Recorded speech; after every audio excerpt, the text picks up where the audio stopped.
26 साल में भी, 24 साल, 21-22 साल में भी टॉपर्स आ रहे हैं।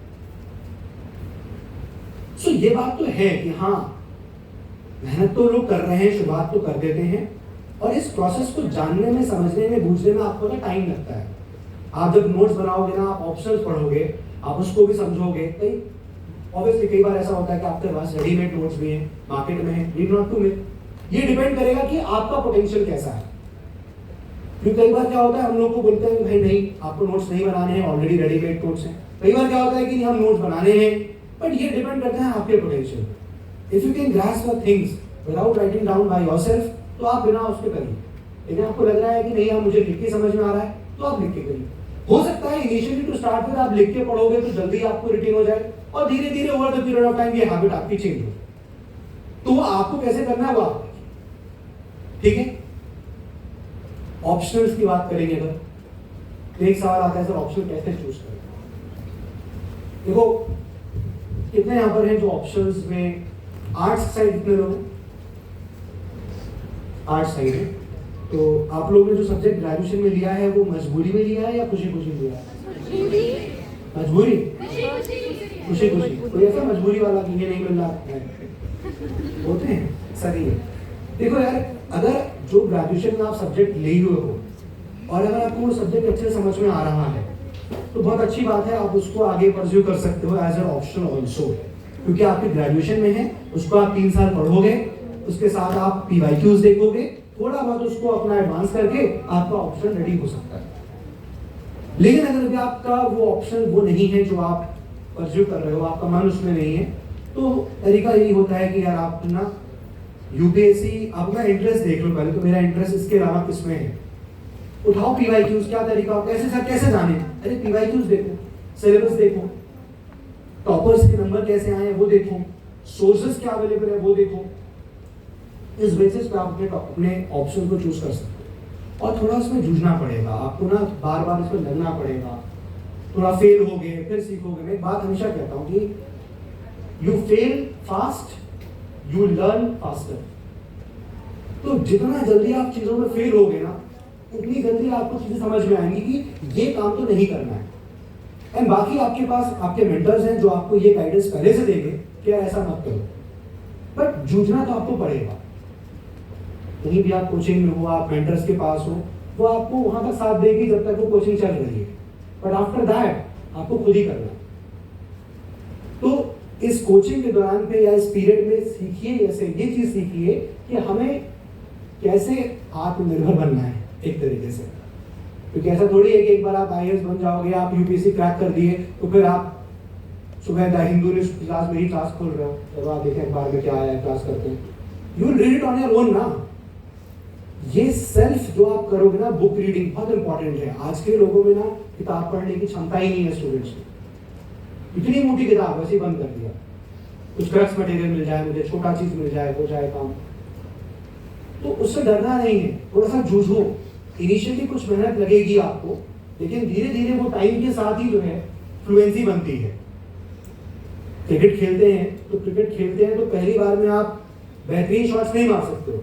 जैसे जैसे आप खेलोगे तब आपके शॉट्स और अच्छे निकलेंगे। ये बात कर रहा हूँ आंसर राइटिंग की खास तौर से।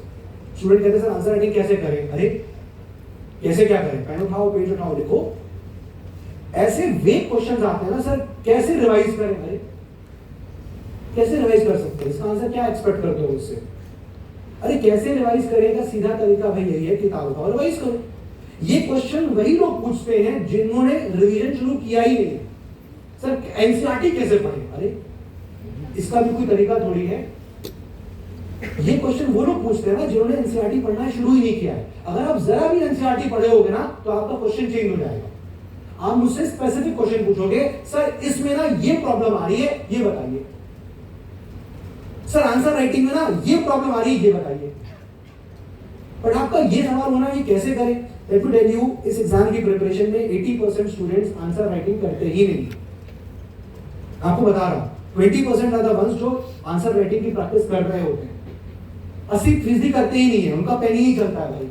एक सवाल देंगे, कुछ दे देंगे, तो क्या लिखें, क्या ता लिखें, आ लिखें, शुरू कैसे करें, इसके बाद क्या लिखें, नहीं पता। सो आप परेशान पता क्यों? क्योंकि आपने उसकी शुरुआत करी ही नहीं है।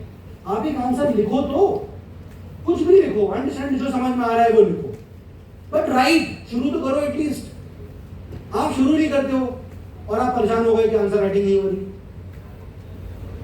एक और सवाल आता है, कब से करें आंसर राइटिंग? वैसे अगर आप मुहूर्त निकालेंगे अब से करो, अब सही टाइम है यार। The moment you are studying, आपने जीएसटी पढ़ा, मैं आपको जीएसटी के ऊपर क्वेश्चन दे रहा हूं कि इसके इंप्लीकेशंस क्या होंगे, आप उसको जो पॉइंट्स हैं उसी को नोट डाउन करो, कैसा भी लिख रहे हो। It is not making sense, word limit का ध्यान मत दो, पर पहली बात है कि लिखो।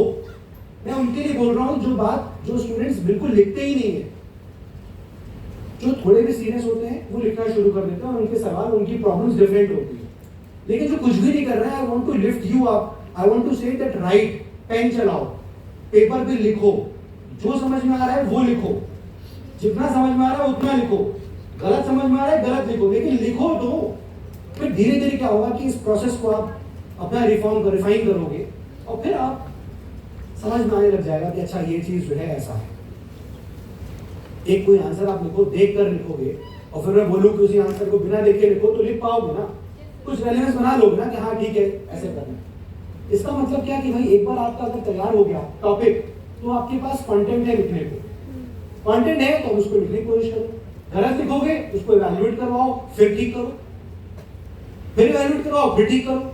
फेल होने से मत डरो। नंबर कम आ रहे हैं टेस्ट में, ये भी क्लास में बहुत लोग कमेंट करते हैं, सर डीपीपी में नंबर नहीं आए, टेस्ट में नंबर नहीं आए, तो क्यों डर रहे हो नंबर नहीं आए? सर बेइज्जती हो गई।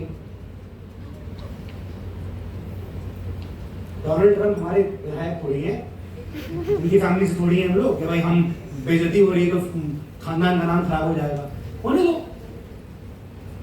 नंबर कम आना is a good thing, at least सीखोगे वहां पर, और जितनी गलतियां करो ना उतना अच्छा होता है। गलती मेन एग्जाम में नहीं होनी चाहिए, इस बात से बस आपको बचना है।